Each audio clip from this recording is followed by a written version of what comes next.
Hello pilots and welcome to my tutorial series on War Thunder.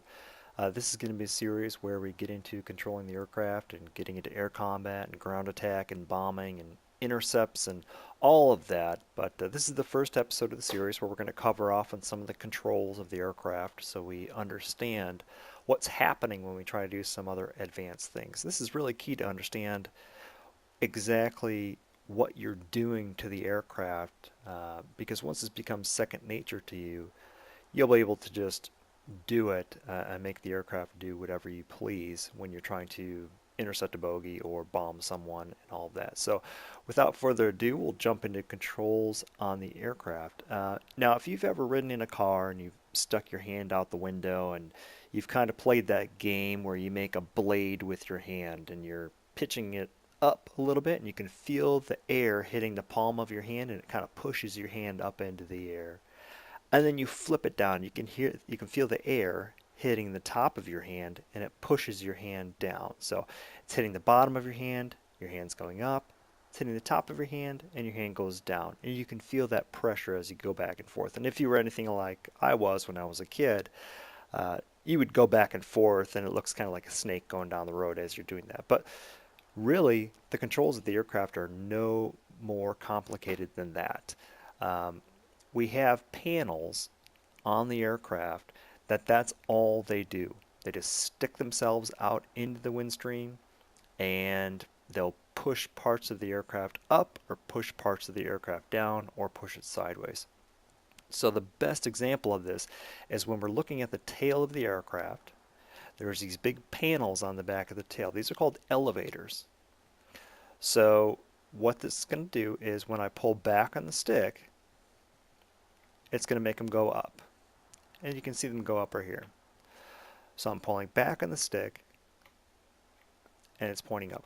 And this is no different than when you're making the blade with your hand and the front of the blade was lower than the back of the blade. So the wind is hitting the top of your hand like this if you're sticking your right hand out of the window.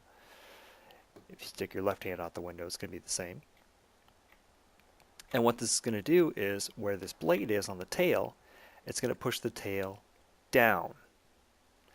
Now, if I'm flying along and I'm going to push the tail down, well, that nose of the plane is going to come up. So the exact same thing happens from side to side with our rudder. So also on the tail, we've got this rudder, and we can control it like this. You can see it going side to side. So the exact same thing is going to happen. So when I stick it to the left like this and the wind hits that, it's going to push the tail to the right.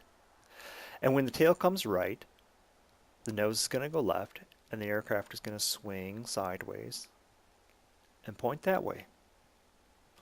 Just like when we pulled up, the tail gets pushed down and the nose comes up.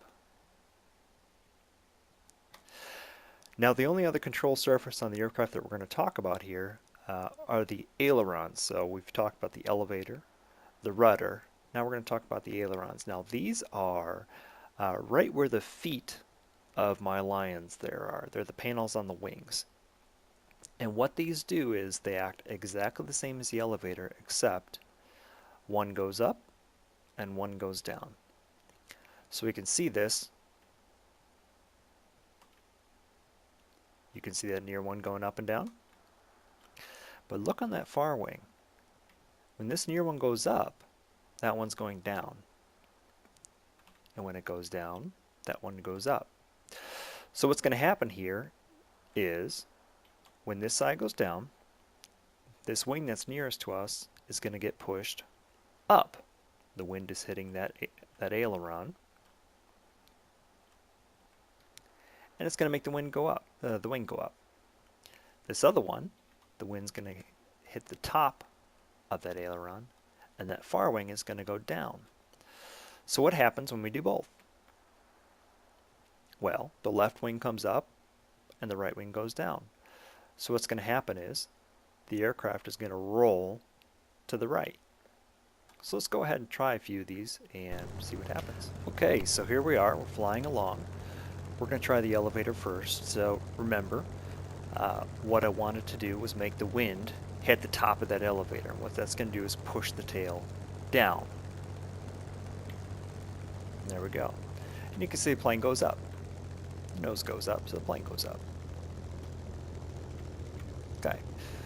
So I'll push the tail up, and that points the nose down. I'll pull it up again. There we go. Now if we look at the rudder, I'm going to make it go left.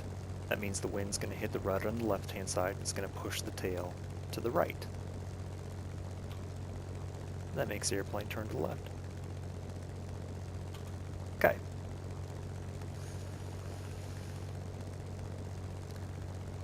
So we're going to try the rudder the other way now. Alright. So you can see the wind is pushing on that rudder. It pushes the tail to the left and the nose goes right.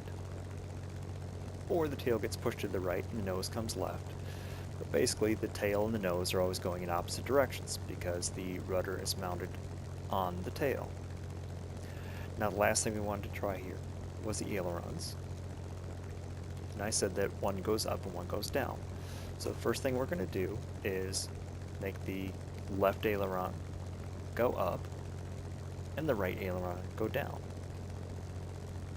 And what this will do is it'll push the left wing down and the right wing up. And that's what it's doing. So the left wing is being pushed down, the right wing is being pushed up, and it's just rotating around the airplane. Right now the two wings are just rotating around the airplane. They're both doing the same amount of work and in the same circular direction. Now we can come back the other way. Right now the left wing is being pushed up, the right wing is being pushed down. So that's pretty straightforward. Now you'll notice that the whole time I've been talking about this, the key is we're using the wind. We're using the wind to push on the elevator, we're using the wind to push on the rudder, we're using the wind to press on the aileron, or both ailerons. So what happens when there's no wind? Well, when we start going really, really, really slow,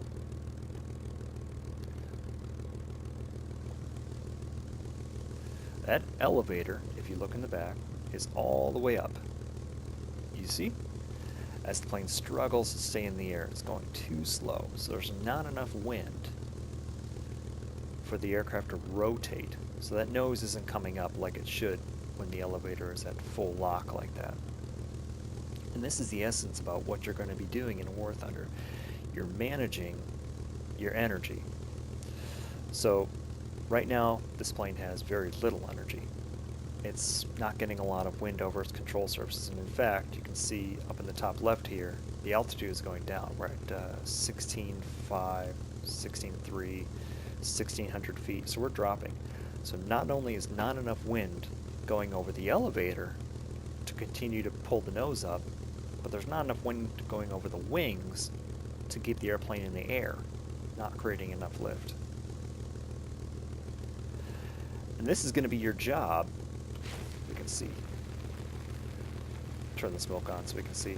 This is going to be your job, is managing the amount of wind going over your control surfaces and then storing up energy and using it when it's appropriate.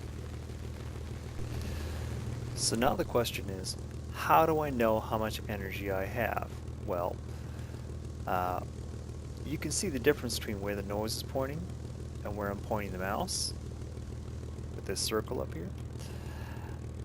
We're going to get into something called angle of attack. So I'm just going to turn the engine on here so I don't hit. And as I speed up a little bit, you see they join again. Okay, so what was that? We've already discussed that we have two different kinds of energy. I can store energy up in altitude, which is easy. All I have to do is look to the top left and see what my altitude is. And then I know about how much energy I have stored there. Now, I can't be at 30,000 feet and have an unlimited amount of energy. There's only a certain amount I can use, and it depends on the plane. So If you want to find out, just go into a dive from high altitude with the plane and see how fast it'll go. It's maximum dive speed.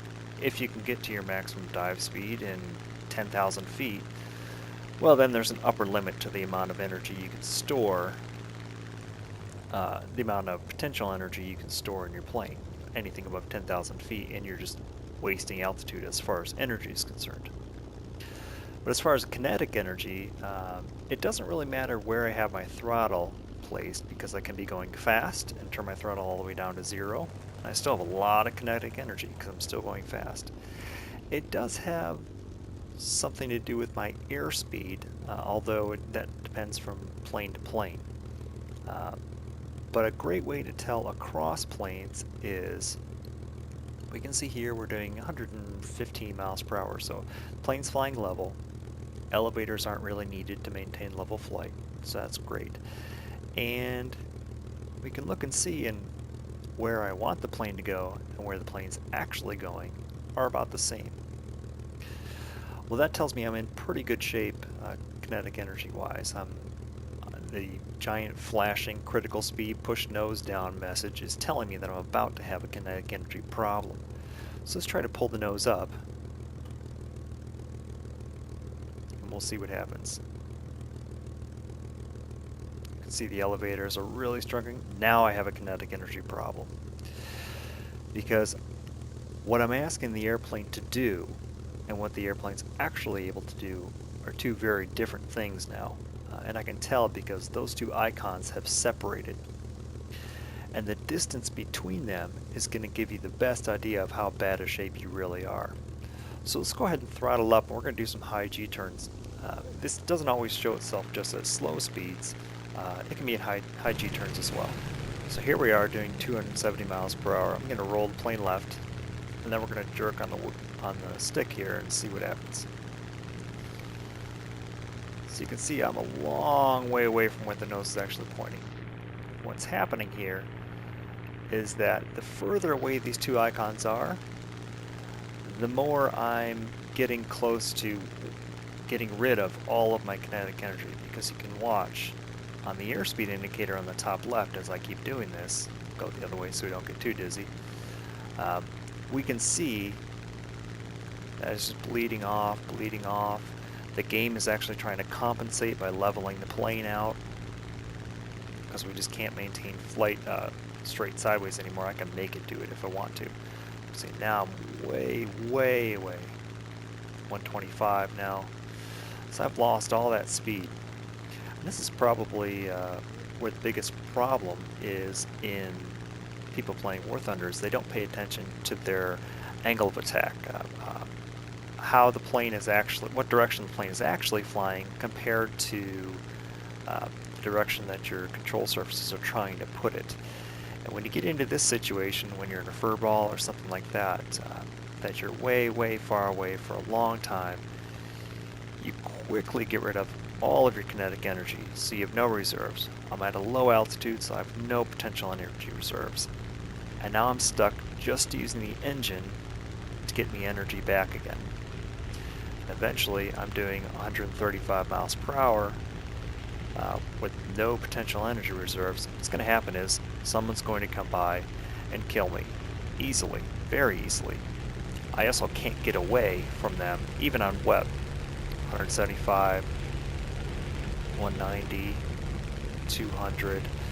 So it's taken me a long time to recover. By now, someone's turned into me, someone's dive on me, they've shot me down. And that's where most people get themselves in trouble in getting killed, is they run out of energy. They run out of kinetic energy, they run out of potential energy, and as you'll see in further episodes, energy is king. Your preservation of your energy is your most valuable asset, and that's the difference between who gets killed and who doesn't. So what are you supposed to do? So let's come back to low altitude. We're doing about 260. Don't pull the stick that much further away from your nose.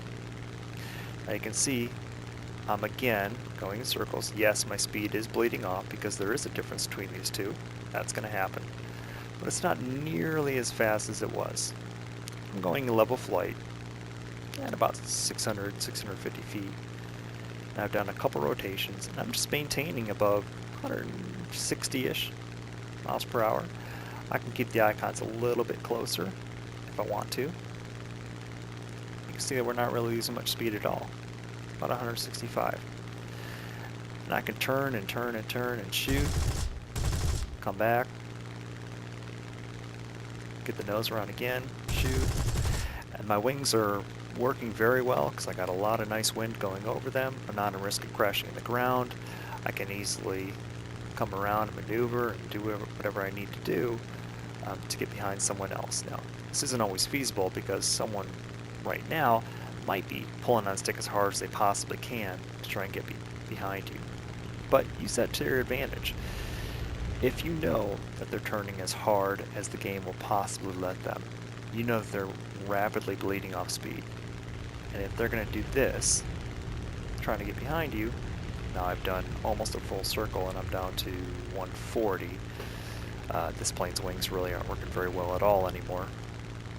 You can see the game actually trying to level me out because it can't fly sideways anymore. It'll crash me into the ground if I try to keep doing this.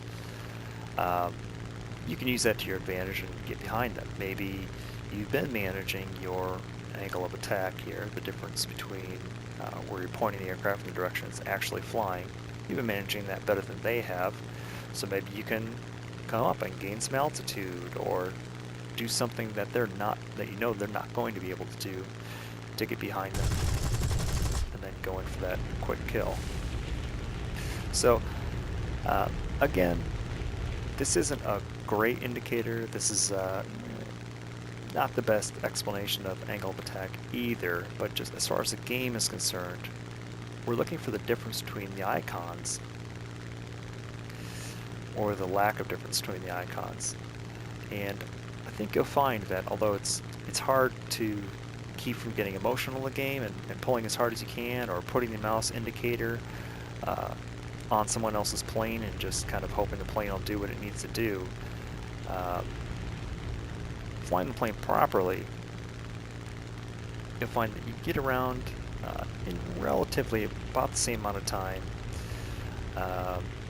but you keep that kinetic energy, which comes in very, very, very handy, and will keep you from getting killed quite often, as we'll see in later episodes. So here we are, turned around, back at the airfield, and we're back in the same situation, doing 70 miles per hour. The plane just can't stay in the air. Now, I said the plane doesn't have a lot of energy. Well, that's not entirely true. There's two kinds of energy the plane can have. We could have a lot of kinetic energy. So we're traveling very, very fast. There's a lot of wind going over the control surfaces. There's a lot of wind going over the wings, and they can do their job very, very well, and that's great. But there's also potential energy. So right now we're up 700 feet in the air, and I can, if I need to, dive down. And I haven't even turned the engines back on. And now I'm able to fly okay. You can see the elevators aren't nearly even being used as much as they were, and now I'm fine. Well, what happened with that? Basically, this is something that you're going to be trying to keep in mind, is that you have two different kinds of energy, and you're going to be trading them back and forth, and depending on your abilities to make the right call of when to use which energy, depends on whether you can be successful or not. So I can use a lot of, now that I'm doing 170 miles per hour, I can use a lot of energy. I have a lot of kinetic energy. I'm fine. I can fly the plane, no problems. But what if someone was below me at 300 miles per hour going in the other way? Well, I could kind of come around in a turn, and now they're going over the runway, going away from me at 300 miles per hour. I'm doing 180. So they're going to pull away from me at 120 miles per hour approximately. They'll be at the end of that runway before I know it and gone. There's nothing I can do. But I forgot that not only did I have the kinetic energy that my plane is stored up in, and that's being created by my engine right now, but I had a lot of potential energy because I have some altitude to trade as well. So we can just say, okay, I might have gained 10 miles per hour during that turn I just did. But if there's an enemy let's say they're coming back, they're going the opposite direction of me and I want to get behind them. Well, I can come around and trade a lot of my altitude. And now I'm traveling at 285 behind them instead of the 180 or up to 220 where I was before. So I've traded a lot of my potential energy that I had stored up in the form of altitude into some kinetic energy to chase them and hopefully get within range to take care of them. So we'll get into this a lot more, and there's a lot of different maneuvers you can do. There's a lot of different techniques to trade energy back and forth, and I'll go over when they're appropriate and how to do them. But in this first episode, we just wanted to cover the basics so that you have the tools you need to know exactly what's going on with the aircraft and hopefully to understand why you're doing things, not just what you're doing.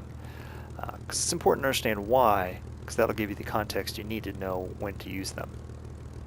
The maneuvers we'll talk about in future episodes. So thanks for joining. If you like this series, please give it a like. Please give it a subscribe. That tells me that you like what I'm doing and that I should continue doing it. I am doing this for you, so let me know, and I'll see you next time.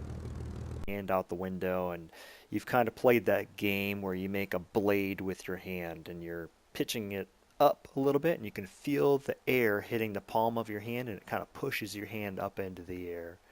And then you flip it down. You can feel the air hitting the top of your hand, and it pushes your hand down. So it's hitting the bottom of your hand's going up, it's hitting the top of your hand, and your hand goes down. And you can feel that pressure as you go back and forth. And if you were anything like I was when I was a kid,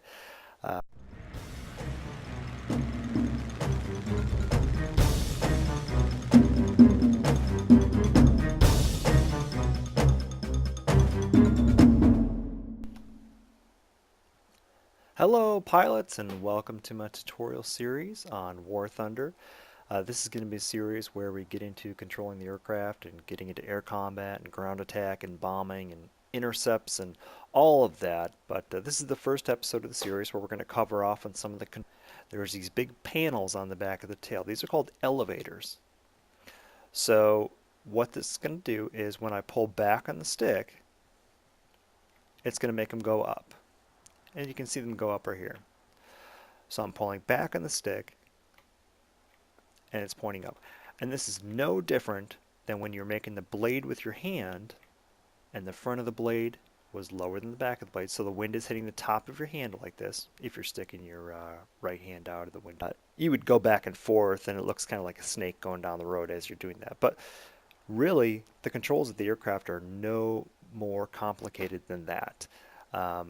We have panels on the aircraft that's all they do. They just stick themselves out into the wind stream, and they'll push parts of the aircraft up or push parts of the aircraft down or push it sideways. So the best example of this is when we're looking at the tail of the aircraft, controls of the aircraft, so we understand what's happening when we try to do some other advanced things. This is really key to understand exactly what you're doing to the aircraft, because once this becomes second nature to you, you'll be able to just do it and make the aircraft do whatever you please when you're trying to intercept a bogey or bomb someone and all of that. So without further ado, we'll jump into controls on the aircraft. Now if you've ever ridden in a car and you've stuck your hand